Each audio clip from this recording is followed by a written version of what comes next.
If you're thinking about buying Nymera CalmRise in 2026, stop for a moment because this product is getting attention fast. But does it actually work, or is it just another overhyped gadget?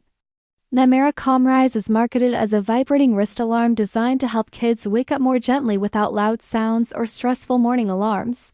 And the idea itself is definitely interesting. Instead of shocking a child awake with noise, it uses vibration on the wrist, which could be useful for lighter sleepers or families who want quieter mornings.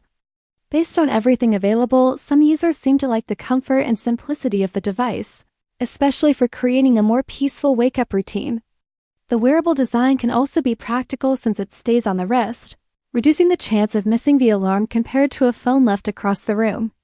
However, results may depend heavily on the child wearing it consistently and being comfortable sleeping with something on the wrist.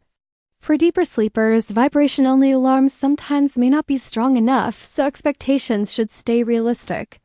Battery life, fit, vibration strength, and overall durability are also important factors that can influence satisfaction over time.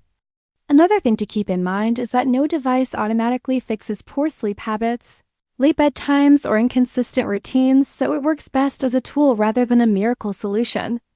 In terms of legitimacy, Nymera CalmRise appears to be a real product concept with a practical purpose.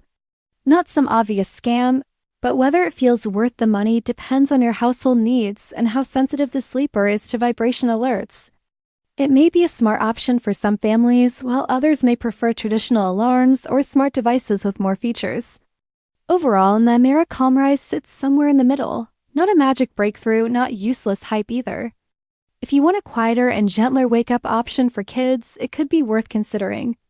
But checking current customer feedback, return policies, and real user experiences before buying would be the smartest move.